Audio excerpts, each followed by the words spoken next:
J'ai longtemps rêvé de jouer à Mario Party dans la vraie vie sans réaliser que ça gâcherait mes amitiés. Je me vois mal continuer de parler à Simon après qu'il a été tué par un sandwich.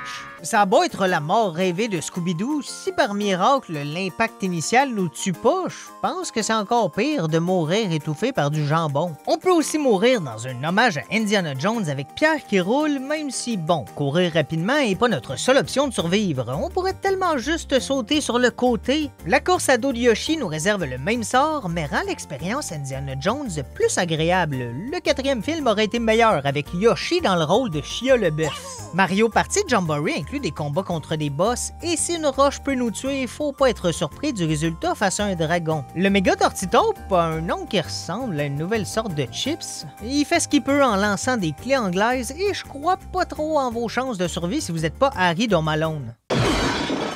Quoique, c'est plus un lancer comme dans le film Dodgeball. Faire face à Méga Butitine, c'est un peu moins stressant, sauf si vous êtes allergique aux abeilles. Le dernier boss qui peut nous tuer, c'est sans surprise le faux Bowser avec ses attaques classiques, que ce soit ses griffes ou du feu.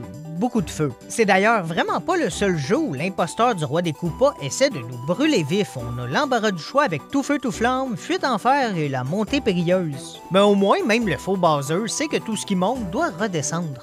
Dans Survivre à la chute, on est 20 participants et comme on peut tenir à 2 sur une case et que même à la fin il y a toujours au moins 10 cases, c'est techniquement possible que tout le monde survit. Bon, c'est aussi techniquement possible que je me fasse frapper par la foudre à l'instant. Ouf! La pomme est pas tombée loin de l'arbre parce que le fils de Bowser est aussi légèrement psychopathe.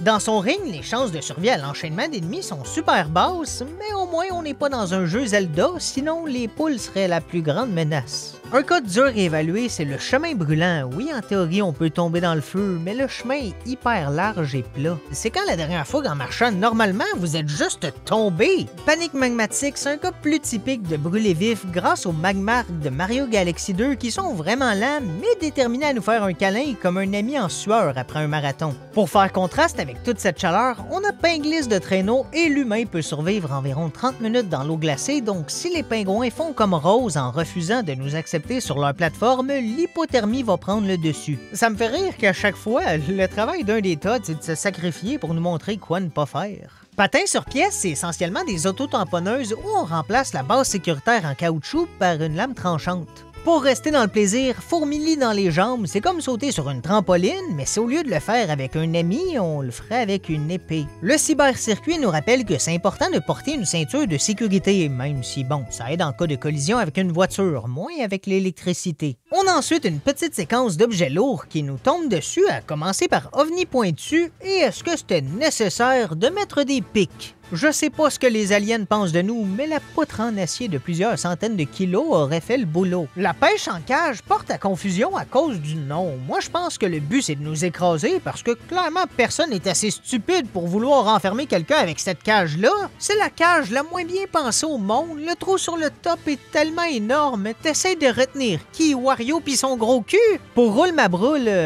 au moins on meurt écrasé par une roche qui sourit. Quoi qu'à bien y penser, c'est sûrement pire. La dernière chose que je verrais avant de mourir, c'est ça. Le canon au crépuscule, c'est pas mieux. Tu dois éviter 5 fois un bullet bill géant où tu vois clairement le psychopathe qui veut te tuer. Même si tu réussis à survivre, c'est traumatisant. J'imagine juste que c'est quelqu'un que je connais pis je serais comme... Grand-papa?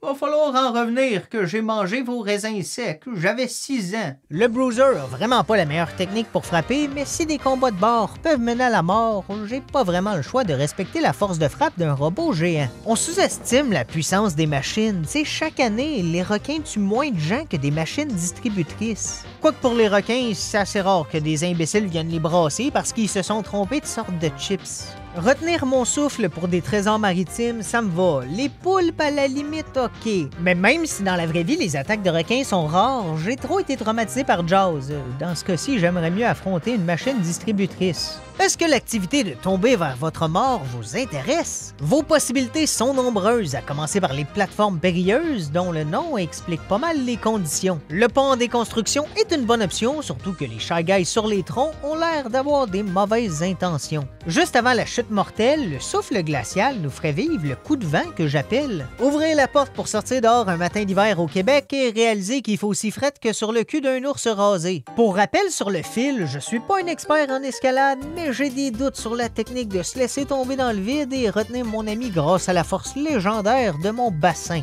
Malheureusement, je crois pas que mes 2 semaines d'entraînement au hula hoop quand j'avais 7 ans vont m'aider. La monnaie à bascule est un bon rappel que c'est bien de pas être prêt à tout faire pour de l'argent et le saut de canon, disons que le gars qui doit sauter est pas mal moins chanceux que celui qui a du fun à tirer des bullet bills. Moi, j'aurais tellement peur d'un friendly fire, ça regarde mal quand sur ton outil de travail, il y a une tête de mort.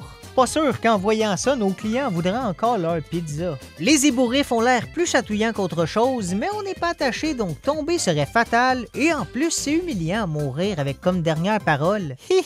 On conclut les chutes mortelles potentielles avec la riche rivière Placidon et il me semble que c'est pas très équitable. Le trio est équipé des jet skis les plus plats au monde alors que le joueur solo avance littéralement à dos de dinosaures. Mes 2 alliés pour être Rambo et John Wick, je prends le dinosaure même s'il a le charisme d'un figurant de Jurassic Park. Je sais pas trop si on peut survivre au petit rouleau dans sable piquant, mais c'est pas important parce qu'on a droit au format familial. Le jour de congé pour Peach termine avec un petit spectacle et juste l'an dernier, 11 personnes sont mortes aux États-Unis avec des feux d'artifice. C'est pour ça que je trouve ça bizarre que c'est presque toujours utilisé dans des soirées festives. Ben oui, ce soir de fête nationale où j'ai bu 8 bières me semble un excellent moment pour tester ma maîtrise de la pyrotechnie. Le plus gros problème du manège survolté, c'est que même si par miracle on survit à une décharge électrique, on tomberait sans connaissance et ferait juste tourner constamment en rond pour foncer dans plus de décharges. L'atmosphère électrique est pas vraiment mieux. Les autres joueurs peuvent nous pousser dans l'électricité, donc ça prend juste quelqu'un de légèrement psychopathe pour gâcher le plaisir. Et par légèrement, je veux dire que par exemple, ça n'a pas besoin d'être un tueur en série. Ça peut être le gars qui lui écrit des lettres d'admiration en prison. On a ensuite 4 jeux où si on est assez chanceux pour éviter les bombes, tout est beau, mais sinon ça va être fatal, ce qui est pas surprenant. J'ai envie d'exploser juste en essayant de prononcer le nom de jeu Grand Bombardement. Je vous déconseille d'essayer de le dire vite, ça c'est le résultat après 10 fois. Le plus humiliant, c'est définitivement le tap-top mécanique où on se ferait exploser nous-mêmes avec un coup de marteau au mauvais moment, ce qui amène la question, est-ce qu'il y a vraiment des bons moments pour frapper des taupes géantes? Mais c'est pas tous les explosions qui sont évitables et c'est pourquoi on embarque dans la catégorie mort garantie où peu importe ce qui se passe, au moins un participant va mourir.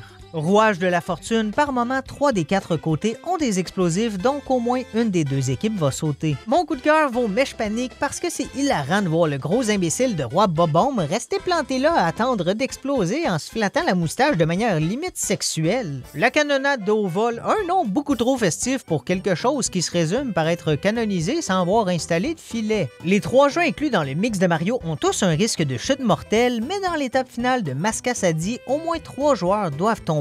Je pense que rendu là, Shy Guy il prend du plaisir. Tant qu'à nous faire tomber des kilomètres sans parachute, vise pas le ballon, tire-nous dans la tête. Ça sera pas facile de respirer dans la conquête spatiale et personnellement, j'aime bien respirer. La planche à neige avec Rosalina est encore plus cruelle parce que notre mort est vraiment sortie de nulle part. On fait de la planche à neige tranquille et sans crier gare, Madame Rosalina décide de nous faire un petit détour mortel par la route arc-en-ciel.